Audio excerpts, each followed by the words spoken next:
Salut la grande famille, c'est encore moi Rossi Bejo. Si tu es nouveau, tu es nouvelle sur ma vidéo, faut t'abonner sur ma chaîne YouTube, ma page Facebook, Instagram. N'oubliez pas de partager mes vidéos et aussi liker. Bref, la famille, j'aimerais vous faire écouter Laurent Gbagbo, voilà. Où Laurent Gbagbo est en train de démontrer et la raison de pourquoi il allait en prison. Et la raison de pourquoi aujourd'hui il y a les accusations sur lui. Et la raison aussi de pourquoi aujourd'hui son nom ne figure pas sur la liste électorale. On va l'écouter très bien et après on va faire les analyses. Vous savez, la politique c'est là. Au fur et à mesure, on grandit. Au fur et à mesure, on analyse. Au fur et à mesure, on s'en au 22e siècle. Au fur et à mesure, on regarde des choses qui se passent sur la vie qu'on mène. Au moins ça, le système de ça là se développe. Oui, le système nerveux et le système intellectuel se développent. Voici des gens qui passent leur temps à dire non, celui-là est comme ça, celle-là est ceci, celui-là est comme ça. Non, venez vous, mais vous allez écouter Laurent Gbagbo. C'est qui il va nous dire. On dit, il a cassé BCAO, il a violé, il a fait ceci, il a fait cela. On va l'écouter. Quelqu'un même qui parle et puis il se trompe, mais puis il réfléchit d'abord pour, Seigneur. Laurent Gbagbo même est fatigué. S'il dit encore que il veut être président, là encore là. Paul Biya, tu es en train de gâter le monde. Hein? Paul Biya, tu es en train de gâter le monde. Hein? Paul Biya. Ha. La famille, voici la vidéo. Après un procès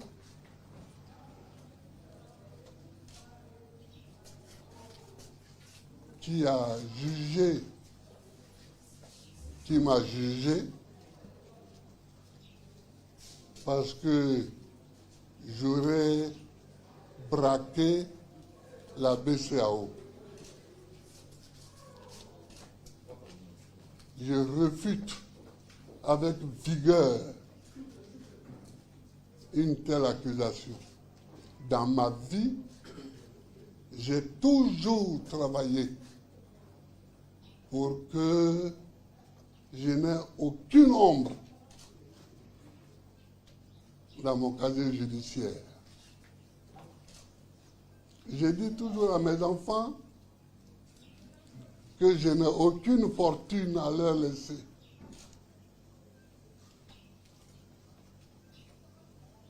Mais que j'ai un nom à leur laisser et un nom propre. Un nom propre. C'est ce nom-là que je laisse à ma descendance. Et je ne peux pas laisser quelqu'un souiller et salir ce nom sans me battre. Donc je me bats. Alors, les arguments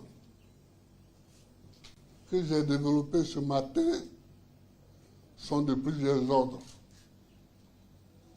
D'abord, je suis Gbagbo Laurent,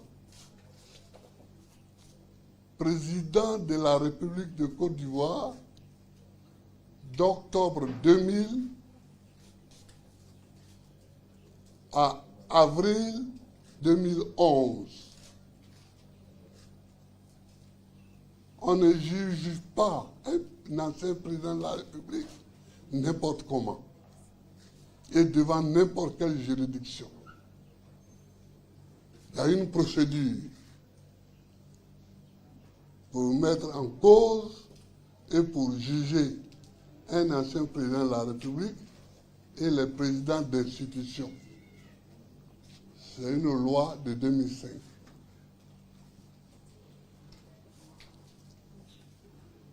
Deuxième argument,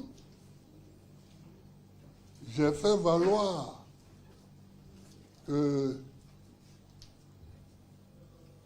la Cour africaine des droits de l'homme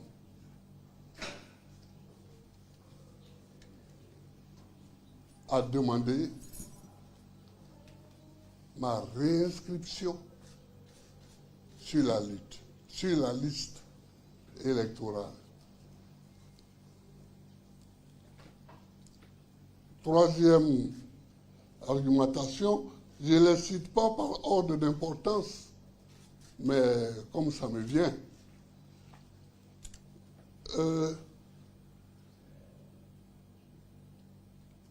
Je ne sais pas pourquoi on m'a jugé. Personne ne m'a convoqué. Parce que pour qu'il y ait un procès, l'accusé est convoqué. On lui remet une convocation. Là où il réside. Or, tout le monde, dans le monde entier, tout l'univers sait où je résidais au moment de ce procès. Je résidais à la CPI, où on m'a amené avec un avion présidentiel Grumman 3. On m'a amené là-bas. Ils savent quand ils m'ont déposé, où ils m'ont déposé, à qui ils m'ont remis. Donc tout le monde savait où j'étais. Mais je n'ai jamais été convoqué.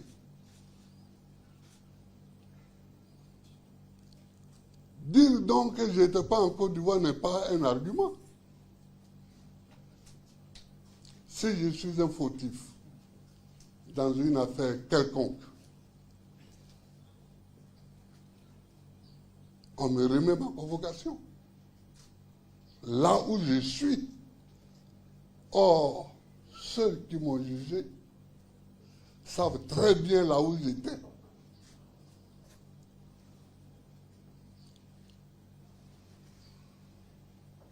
Autre argument que j'ai développé, c'est qu'une fois le jugement prononcé, on ne m'a pas remis le jugement. Donc, je ne sais toujours pas, je n'ai eu aucun document de ce procès. Jusqu'à présent, à l'heure où je vous parle, je n'ai eu aucun document ni avant le procès, ni après le procès. Est-ce que c'est ça qu'on appelle un procès? Un procès, il faut que l'accusé soit là. Il faut qu'il se défende. On m'a amené à la CPI, mais avec des tonnes d'accusations. Crimes contre l'humanité, crimes de guerre, viol, tout ça, mais j'étais là. Donc je me suis défendu. Et j'ai gagné. J'ai été acquitté. Ici, clandestinement, quand on apprend que je suis acquitté à la CPI, clandestinement, on se cache et on me met sur le dos une accusation. Non, c'est trop politicien, ce n'est pas digne d'être appelé un procès. C'est trop politicien. Moi, depuis que je suis revenu, vous voyez bien, je ne fais encore aucun coup contre personne. Parce que les coups, nous qui avons pour métier la politique, on sait en faire. On sait en recevoir, mais on sait aussi en donner. Mais j'ai décidé de ne pas donner de coups. Parce que le moment des coups est passé. Moi, j'ai été tout.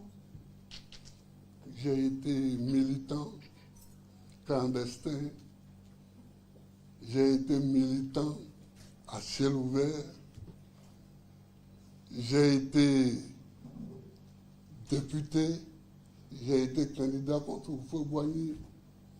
j'ai été député, j'ai été président de la République.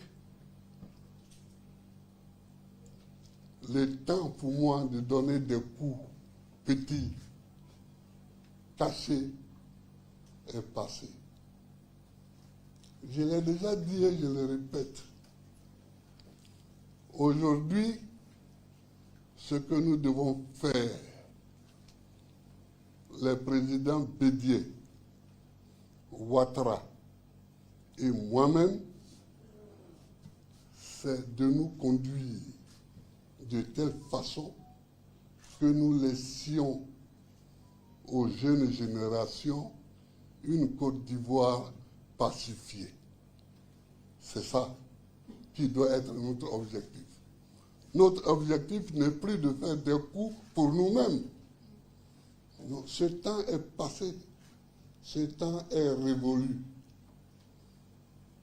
Donc je demande à tous de se ressaisir. Or, quand on marche pas à pas égal. Il y en a qui marchent plus vite, d'autres qui marchent plus lentement. J'espère que ceux qui marchent lentement me rejoindront là où je suis. C'est-à-dire dans la lutte pour la pacification du pays, la lutte pour un regard global sur l'Afrique, pour que l'Afrique n'apparaisse pas toujours comme un continent maudit. C'est ça qui doit être aujourd'hui notre posture. Donc c'est tout ça, chers amis, que je suis venu développer comme argumentation. Voilà, il y a des jeunes gens qui se sont levés et qui ont déposé pour moi à Cocody des dossiers pour que je sois inscrit sur la liste électorale. Je les remercie. Je voudrais vraiment, vraiment du fond du cœur remercier ces jeunes que je ne connais pas, que je n'ai jamais vus. Je voudrais vraiment les remercier. Remercier aussi tous les Ivoiriens qui ont ressenti en eux-mêmes comme une injustice le sort qui m'était fait. Je leur dis que je suis debout. Je suis encore debout. Et tant qu'il faut se battre pour la dignité, je me battrai toujours. Tant qu'il faut se battre pour la propreté d'un nom, je me battrai toujours. Je ne peux pas partir demain et laisser mes enfants avec un nom qui porte une souillure. Donc, je remercie tous ces jeunes-là. On m'a dit le nombre, mais peu importe, j'ai oublié le nombre. Mais je suis vraiment très fier d'eux. Je suis très fier d'eux. Voilà. Le combat n'est pas terminé, puisque ce n'est pas moi qui prends les décisions. Moi, je pose mon problème, qui est le problème de l'honneur, qui est le problème de la propreté d'un nom, qui est le problème de la propreté d'une famille. Non, non et non, je ne laisserai pas mon nom sale sans me battre. Chers camarades, chers amis, voilà pourquoi je suis là ce matin. Je suis à vous pour... je suis à vous.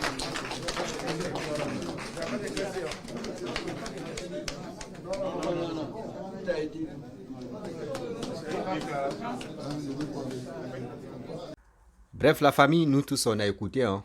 Ouais. On a écouté ce que Laurent Gbagbo a dit.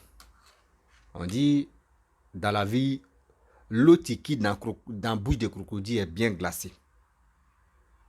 Regardez très bien. Pourquoi? Moi, je me pose des questions. Si Laurent Gbagbo voulait vraiment la paix, si Laurent Gbagbo veut que la Côte d'Ivoire n'a qu'à rester tranquille là, si tous les Ivoiriens ne veulent plus voir, surtout la Côte d'Ivoire en sang là, Laurent Gbagbo me doit dire, il n'y a pas de problème. Où ils ont enlevé mon nom là, je veux que aussi les deux autres n'ont qu'à rester. Ils n'ont qu'à enlever aussi les noms dedans. S'il a dit ça là, ça va lui coûter quoi? Si Laurent Gbagbo a dit ça là, ça va changer quoi dans sa vie? Pourquoi rester là toujours en train de dire je vais devenir président, je vais être candidat, je vais faire ceci? On ne rend pas le mal par le mal. Mais si quelqu'un t'a fait du mal, il faut laisser pour toi. C'est Dieu seul qui va le juger. Est-ce que vous comprenez? Hein? C'est Dieu seul qui va le juger. Mais vous êtes là, non, moi je ne suis pas d'accord, moi je vais faire ceci, oui, moi je vais faire cela, oui, celui-là est comme ça, je suis contre telle personne, je suis ceci. Mais attends, on va où avec ça?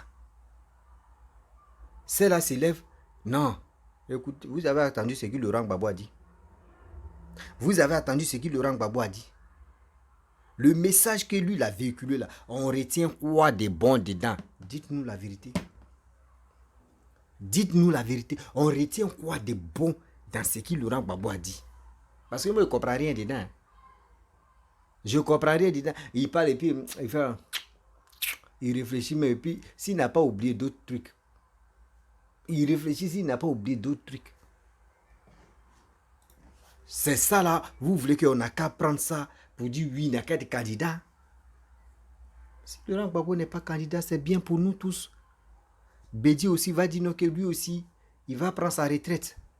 Papa Ado aussi va dire non, qu'il va prendre sa retraite. Et c'est la jeunesse maintenant qui vont s'engager.